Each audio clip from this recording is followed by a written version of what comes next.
بسم الله الرحمن الرحيم. ما أنت وبيشو تهاي سجالي الله وتمشي صدحات كوني الله بكوني تطبيق توكي وحيسكوي مدي هجان كحسبك الرماب بدن وحسبك الدني سنوان فلقيني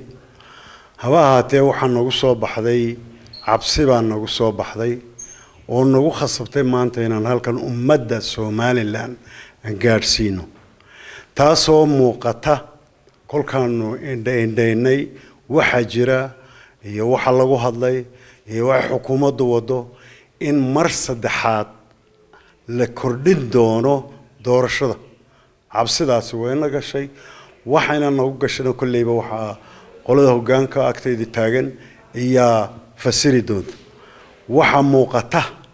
مركل اللي يرادو دقالة مشرو ورتولان لك بلنقاضي مركب اللي يرادو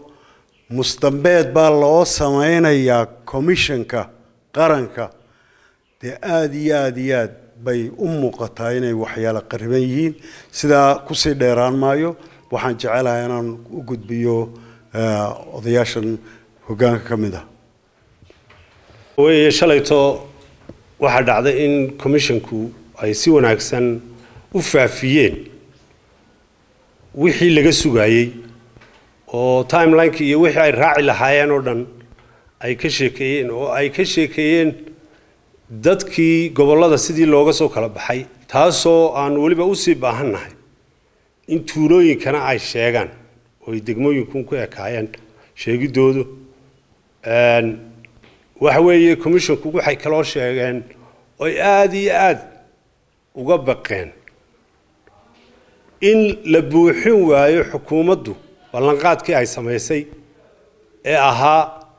1 milyan oo markii hore ka harsanaa oo tan kaadharka imika lagu bixinayo ah iyo 4 milyan ee dambe 5 milyan inay aad iyo aad uga dayrinayeen xukuumaddu inay tiri markii horena annaga bixinayna annaga gaala noo yeedhimayso donoriski iyo dadkii waxaan bixin jireen ay kala eriyeen dhaqaalaha doorashada lagu galay hadii la waayo war maxay nooga yaala baan isweydiin way sababta xukuumaddu inta waxna way yibinaysa oo milyanay qaadaysa haddana waa faaruq oo waxay haysaa ma jirto sidaa daraadeed waxaan oran lahaa oo aanu halkan taladii aanu ku soo gabagabaynay ahayd lacagta ay ballan qaaday xukuumaddu waa in la helaa oo si dhaqso ah loo helaa isla markaana lagu hawl galay commissionku uu ku hawl galay commissionkii maadaama uu dhameeyay ilaa wuxuu sheegay inta gaari ay u baahan yihiin ama gawadhi waaweyn ha noqoto ama la cruiser ha noqoto wixii ay ku hawl galayaan oo dhan dhamaanteed way sheegeen waxa la leeyahay wixii agab ahaa ay u baahnaayeen way sheegeen waxay u baahan yihiin kaliya nabadgelyo iyo dhaqaale yaa haya xukuumad baa haysa xukuumaddu waayo waa taan la tartamayno taanu la tartamaynaa hadii ay ka been sheegto arinta dadweynaha wixii uga yaala taas baqaheedii baan haya dadweynaha wixii uga yaala wayna gartaan waxa weeye laba jeer hore la kuriyay madaxweynuhu wuxuu afkiisa ka sheegay in xusbiyadu ay jeclaadaan inay kuriyaan dadkeenii oo abaari hayso ee isagu aanu doonayn waana nasiib darro weyn bay in madaxweyne ay yiraahdo anigu maan doonaynay waxaan doonayaa qabsoonto maxaa ahayd doorashadu inay qabsoontaan anigu diyaar u ahaa laakiin xusbiyada ay iga codsaday haayo annaga dadkayga u naxnay hadduu isagu u naxi waayay isaga head of state isaga aan ninka laga sugayo go'aan inuu qaato maalinta ay xun tahay waana maalinta kaliya historiga labadii sanadood iyo labadii bilood ee hore la kordhiyay wixii ay u digiyay damlahayn waa la arkay waxa weeye xukuumaddu markay doonayso inay wax iibiso hadday tiraahdo nolol kordhiyo waqtigu ku soo yaraado dhibaatadeeday leedahay ma yeeli doono mana u dul qaadan doono ummadana waxaan u sheegaynaa inta cid doonarisahoo lacag laga sugayaana ma jirta iyada ballan qaaday xukuumaddii ballan qaaday waa inaanu ka helnaa wixii oo ay sideedu socdaan waana labada point aan idin sheegay nabadgelyada iyo dhaqaalaha laga rabaa nabadgelyada police baynu leenahay police-kii shaqeeyaan iyo arrimihii gudaha iyo dhaqaalihii oo ay commissionkii siiyeen commissionkuna way ballan qaadeen inay arrintii day to day ay socodsiinayaan shaqadoodii maalin walba maalinta ku xigta ay socodsiinayaan waxay qabanayeenna schedule ahaan timetable ahaan way soo sheegeen sidaa daraaddeed walaalayaal waxaan leeyahay dadweynuhu ha ogaadaan maalin walba wixii dhacaya waan u sheegi doonaa arrinta kale ee ah commission laga dulsgeliyo waxa sheegi doona Mr. Dahab السلام عليكم marka ugu horeysa Ilaahay subhanahu wa ta'ala waxaan ka baryayaa abaarta ay naga soo jabiyo oo sida roobka wanaagsan inoogu bilowday Ilaahay noogu wado dhibaato weyn baa dalka haysata oo doorashada waxba lagu gaari maayo haddaan nimcadaas Ilaahay inoo siyaadiyo takowaad qodobka labaad waxa weeye runtii shirkan maanta oo hoggaanku qabsaday arrimo badan baa lagu falanqeeyay oo khuseeyo sida ay waayeelka hore sheegeen diiwaan gelinta iyo doorashada iyo habka kaad bixinta iyo waxyaalaha ku gadaaman iman kara waxa soo baxday sideedaba qarankan intuu jiray 25 sano qarankan jiray xukuumadan kulmiye waxa lagu arkay wax uguba oo waxyaalo badan oo uguba oo aan xukuumadii ka horeeyay lagu arag maamuladii ka horeeyay aan lagu arag waxa ka koowa in ay sharciga gacanta ku qaataan intaasoo jeer waa ogeydeen golihii baarlamaanka sharci dejinta ciidan baa lagu weerar hore ma dhicin intaasoo jeer waa ogeydeen xildhibaano qaran baa la xiray oo xabsiga loo taxaabay intaasoo jeer waa ogeydeen tii ugu dambeysay waxa ahayd sharci dejintii oo sharcigeedii laga qaaday oo labadii gole qaab foojari la isugu keenay oo uu madaxweynuhu sameeyay oo lagu fuliyay sharci aan sax ahayn waynu ogeyn xukuumad ka horeyso sameysayna ma jirto waxa maanta markaa alam tara soo dhaaf ah oo maanta hadalkan naga keenay waxa weeye baqdinta badan ee ku gadaaman doorashooyinkan muddo dhaafay ay sababteeduna leedahay xukuumadda kulmiye ma qabno inay awoodda ay wali ku qaban lahayd doorasho inay leedahay doonariski sida la sheegay way irido waxay tiri lacag idin kaga baahan waxaan ognahay lacagtii doorashada lagu qaban lahaa wali inaanay qasnadii ku dhicin commissionka lacagtii codbixiyaasha kaadhkooda lagu bixin lahaa wali inaanay ku dhicin qasnadii commissionka arrimahaas oo dhan waa arrimo keenaya lafa jab qarankan ku dhaca qarankan mar kale haday kordhin timaado macnaheedu waxa weeye marka la soo koobo macnaheedu waxa weeye waa Somaliland oo laga noqday weey sababtuna waxa weeye dunidii way naga aamin baxday intaasoo jeer bay naga aamin baxday halka ugu sarreeyay guriga ugu sarreeyay madaxweynuhu joogo ayaa intaasoo jeer ballan cad laga qaaday ballantaas waxba ka socon waayeen maanta wax dambana lagu aaminaa ma yaalan marka waxa bay yimi sheeko cusub oo ka weyn wixiiba oo ah mustambeed baanu sameeynaa iyo ka garnaqa doorashooyinka qarankan aynu leenahay ma qaran qabiyo aba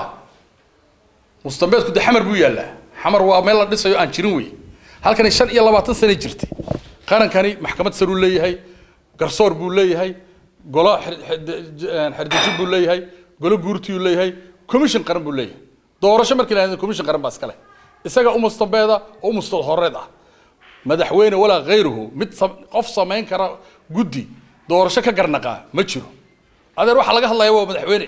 madaxweyne bala noqonaya ninka garnaqa kale ma jiro guddigaas loo doortay ay sida waliba sadbursunyada loo siiyay inay xukuumaddu qaadato xubnaha ugu badan waanu ku aamin qabnaa iyaguna waa inay ku aamin qabaan cidii kale keenan waa xaraan weey lamana aqbalayo mana aqbalayno mana yeelino ereyga ugu weynaan maanta calaamadeynaa waa ereyga mustambeed ha ku riyoon madaxweyne wax jira ma lana aqbalay maayo nimankan ku soo qorayaan khalad bay qorayaan adiguna khalad baad akhriday arintaasi arin ay wax ka jiraan ma aha mid qaranku aqbalayana ma aha mana yeelino kuna biyacab Somaliland oo maanta doorasho gal weydana ereyga dhabta waxa weeye waa laga noqday weey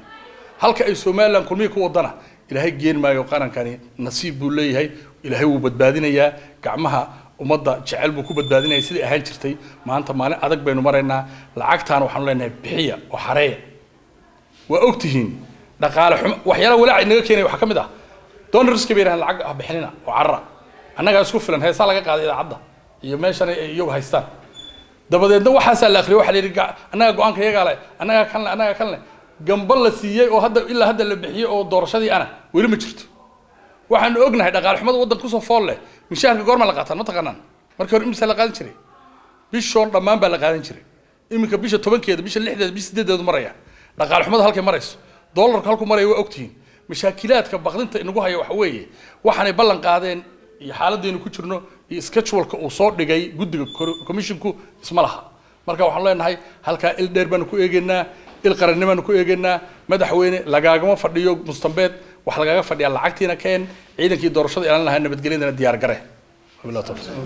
marka ugu horeysa ilaahay subxaanahu wa ta'aala waxaan ka baryayaa abaarta ay naga soo jabiyo oo sida roobka wanaagsan inoogu bilowday ilaahay noogu wado dhibaato weyn baa dalka haysata oo doorashada waxba lagu gaari maayo haddaan nimcadaas ilaahay inoo siyaadiyo takowaad qodobka labaad waxa weeye runtii shirkan maanta oo hoggaanku qabsaday arrimo badan baa lagu falanqeeyay oo khuseeya sida ay waayeelka hore sheegeen diiwaangelinta iyo doorashada iyo habka kaadhbixinta iyo waxyaalaha ku gadaaman ee iman kara waxaa soo baxday sideedaba qarankan intuu jiray 25 sano qarankani jiray xukuumaddan kulmiye waxaa lagu arkay wax uguba oo waxyaalo badan oo uguba oo aan xukuumadii ka horreeyay lagu arag maamuladii ka horreeyay aan lagu arag waxa ka koowa in ay sharciga gacanta ku qaataan intaasoo jeer waa ogeydeen golihii baarlamaanka sharci dejinta ciidan baa lagu weerar hore ma dhicin intaasoo jeer waa ogeydeen xildhibaano qaran baa la xidhay oo xabsiga loo taxaabay intaasoo jeer waa ogeydeen tii ugu dambeysay waxa ahayd sharci dejintii oo sharcigeedii laga qaaday oo labadii gole qaab foojari la isugu keenay oo uu madaxweynuhu sameeyay oo lagu fuliyay sharci aan sax ahayn waynu ogeyn xukuumad ka horreysay oo samaysayna ma jirto waxaa maanta markaa alamtara soo dhaaf ah oo maanta hadalkan naga keenay waxa weeye baqdinta badan ee ku gadaaman doorashooyinkan muddo dhaafay ee sababteeduna leedahay xukuumadda kulmiye ma qabno inay awoodda ay weli ku qaban lahayd doorasho inay leedahay doona riski sida la sheegay way irido waxay tiri lacag idinkaga baahan waxaan ognahay lacagtii doorashada lagu qaban lahaa weli inaanay qasnadii ku dhicin commissionka lacagtii codbixiyaasha kaadhkooda lagu bixin lahaa weli inaanay ku dhicin qasnadii commissionka arrimahaas oo dhan waa arrimo keenaya lafa jab qarankan ku dhaca qarankan mar kale haday kordhin timaado macnaheedu waxa weeye marka la soo koobo macnaheedu waxa weeye waa Somaliland oo laga noqday weey sababtuna waxa weeye dunidii way naga aamin baxday intaasoo jeer bay naga aamin baxday halka ugu sarreeyay guriga ugu sarreeyay madaxweynuhu joogo ayaa intaasoo jeer ballan cad laga qaaday